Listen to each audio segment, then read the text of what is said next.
ধরেন আমি নির্বাচিত হইলাম, নির্বাচিত হওয়ার পরে কিন্তু আমাদের অনেক সুবিধা আছে, আমাদের কিন্তু সুবিধা আছে। আমি বেতন পাবো, আমি প্রায় 1.5 লক্ষ টাকার মতো বেতন পাবো। যদি আল্লাহ নির্বাচিত করে আমার বেতন হবে কত? প্রায় 1.5 লক্ষ টাকা, 91-90 হাজার টাকা বেতন, বাসা ভাড়া, এটা সেটা, ঢাকা শহরে একটা বড় ফ্ল্যাট দিব। এগুলা কার কার কার টাকায়? জনগণের টাকায় না? এরপরে আরো সুবিধা দিবে। সুবিধা হচ্ছে এই যে গাড়ির, রাস্তায় গাড়ি আছে না, এই গাড়ির দাম ধরেন এটা 10 লাখ 12 লাখ টাকা, কিন্তু আপনি কিনতে যান এই গাড়ির দাম 50 লাখ টাকা, কারণ আপনাকে ট্যাক্স দিতে হয়। কি দিতে হয়? ট্যাক্স। কিন্তু এমপিরা গাড়ি কেনার সময় ট্যাক্স লাগে না। তারা কি তা করে জানেননি? ধরেন একটা গাড়ির দাম ধরেন 8 কোটি টাকা, V8 একটা গাড়ি মডেলের, গাড়িটার দাম কত? আপনি কিনতে যাবেন 8 কোটি টাকা লাগবে, কিন্তু আমি যদি এমপি হই আমার লাগবে 2 কোটি টাকা। আমি কি করব? আপনার থেকে আমি 6 কোটি টাকা নিব, নিয়ে গাড়িটা কিনলাম, আমার লাভ কত? কয়টা? আর আপনার লাভ কয়টা? 2 কোটি। কারণ আপনি কিনতে গেলে লাগতো কত? আর কত বুঝেন না? বুঝছেন নি?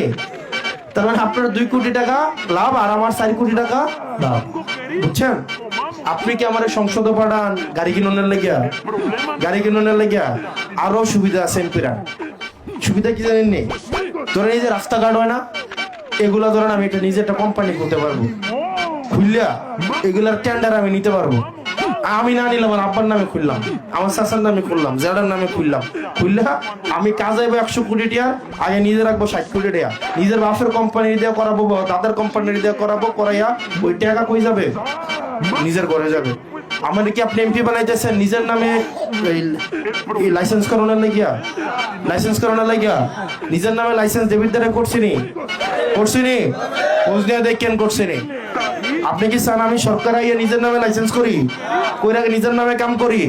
হ্যাঁ, নিজের নামে গাড়ি কিনি, এটা এলাকা নিয়ে বানাইতেছে। অনেক সুবিধা আছে।